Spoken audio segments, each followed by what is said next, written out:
A 100-meter sprinter increases his speed from rest uniformly at the rate of 1 meter per second square and 3/4 of the length. For 3/4 of length.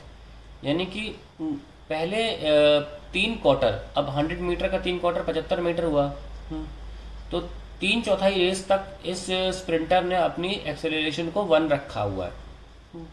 And covers the last quarter with a uniform speed. उसके बाद speed change नहीं करता। How long does he take to cover the first half and second half of the run? Solution, first half का मतलब हुआ 50 meter s, acceleration 1 meter per second square given, कोई भी sprint 0 से स्टार्ट होती है, टाइम निकालना है। फाइनल वेलोसिटी की बात नहीं हो रही है ना, कहीं भी v की बात नहीं हो रही इस सवाल में। तो हम क्या करेंगे, सेकंड इक्वेशन ऑफ मोशन लगाएंगे।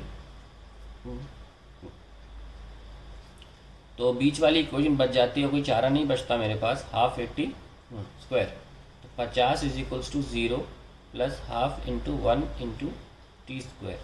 तो हम देख सकते हैं कि टी हमारा 10 सेकेंड्स आ रहा है। पहला पार्ट तो हो गया कि फर्स्ट हाफ 10 सेकेंड में ट्रेवल होगा। अब बात आ रही सेकेंड हाफ की।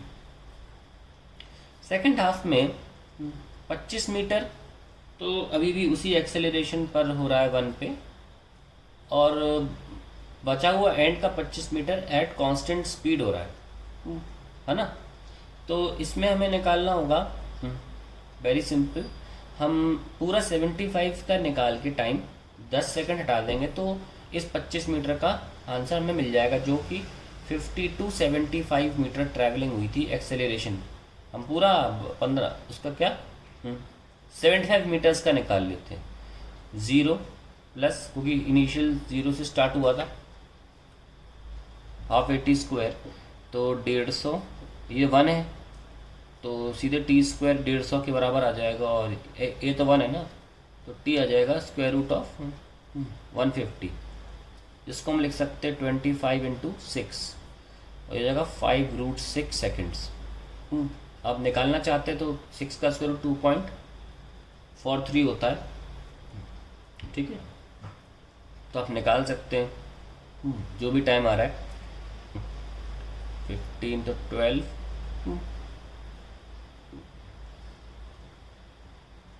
0.15 आई थिंक अप्रॉक्सीमेटली आ रहा है। देख लीजिएगा, आप 5√6 पे भी रोक सकते हैं। और उसके बाद आप जो टाइम बचेगा, and time for first 50 meters क्या था, and time for first 50 meters was 10 seconds. So t for 25 meters after first 50 meters is equals to 12.15 minus 10, that is 2.15 seconds. So हमारा ये पार्ट तो सॉल्व हो गया, ठीक है। तो हमने पहले 25, क्योंकि आखिरी के 50 मीटर की हमें वैल्यू निकालनी थी, तो हमने वो दो हिस्सों में बटी हुई है। पहला 25 मीटर चलता था और आखिरी के 50 मीटर में एक्सेलरेशन 1 पे, और बाद का 25 मीटर चलता था एट कांस्टेंट वेलोसिटी।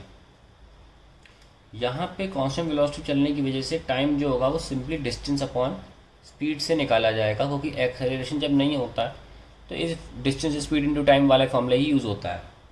तो ये कैसे किया जाए, डिस्टेंस तो मेरे पास है 25, पर मेरे पास स्पीड नहीं है इस पर ट्रैवल हुआ, तो 75 मीटर ट्रैवल करने के बाद स्पीड क्या हो गई होगी, उसी स्पीड पर ट्रैवल हुआ होगा, तो वो हम निकाल सकते हैं v = u + at, क्योंकि मेरे पास अब समय आ चुका है, ठीक है।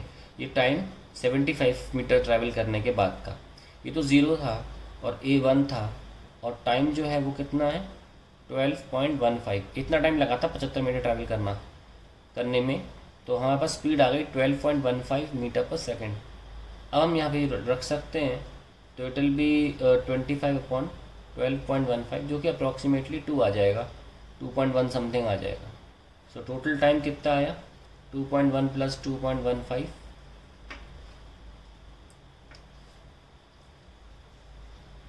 Is equals to 4.25 seconds. That is how we solve this question. Now we can also solve this question by a graph. आइए ग्राफ से करके दिखाता हूँ मैं.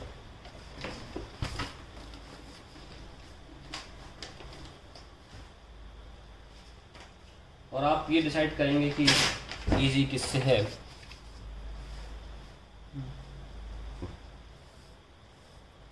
स्प्रिंटर ने 0 से स्टार्ट किया 100 मीटर रेस को और पहुंचा दिया कुछ टाइम के बाद किसी स्पीड पे v पे अपने एक्सेलरेशन a=1 के साथ ब्रैकेट में लिखें.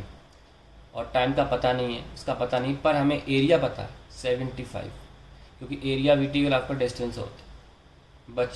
बचे हुए टाइम में इसने 25 मीटर ट्रैवल किया, तो ये मान लीजिए टाइम t1 लगा और टोटल टाइम कैपिटल T यहाँ से ले तक ये t1 और यहाँ से ले तक t2. नाउ हम दो हिस्सों में बांट सकते हैं. एक तो हमारा जो a है 1 इज़ v अपॉन t1, ये निकाल सकते हैं. तो v क्या आ गया t1 के बराबर. पहली इक्वेशन तो ये आ गई. और दूसरी कि हमें एरिया पता है half base t1 into height v is equal to 75. So v t1 कितना आ गया 150 के बराबर. ये सब चीज़ें हो गई. तो हम देख सकते हैं कि v पहली इक्वेशन से t1 के बराबर था, तो t1 square is equal to 150 और t1 कितना आया 12.15 सेकेंड्स. तो ये पूरा टाइम जो लगा हमें 12.15 सेकेंड्स लगा.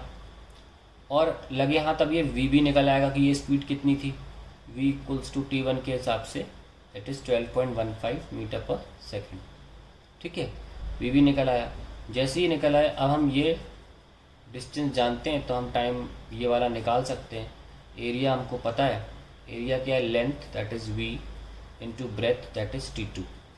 तो एरिया कितना है 25, स्पीड हम निकाल चुके हैं 12.15 इंटू t2. तो t2 कितना आ गया 12.15 upon 25 upon 12.15 that is 2 something 2.1 ले लें सेकेंड्स. तो हमारे पास जो टोटल टाइम आया है वो आया t1 plus t2 that is 12.15 plus 2.1 that is 14.25 seconds. और फर्स्ट हाफ में बहुत बड़ी बात नहीं थी. फर्स्ट हाफ तो कोई ज़रूरी नहीं ग्राफ सॉल्व करो. पहला 50 मीटर तो सिंपल से ही आ जाता था ना 50. उसके लिए सारा डेटा गिवन था पहले 50 के लिए. आपने देखा कि मैंने वो पहला 50 वाला कितनी सिंपली सॉल्व किया था. वो आपकी मर्ज़ी आप कैसे करना चाहते हैं, उसमें कोई बहुत बड़ा रॉकेट साइंस नहीं था. पहले पार्ट में बहुत ईजी था वो. फर्स्ट हाफ टुक 10 सेकेंड्स, तो second half takes 14.25 minus 10 that is 4.25 seconds. That is the end of the solution. I think मुझे आपको लगेगा कि ग्राफिकल ईजी था.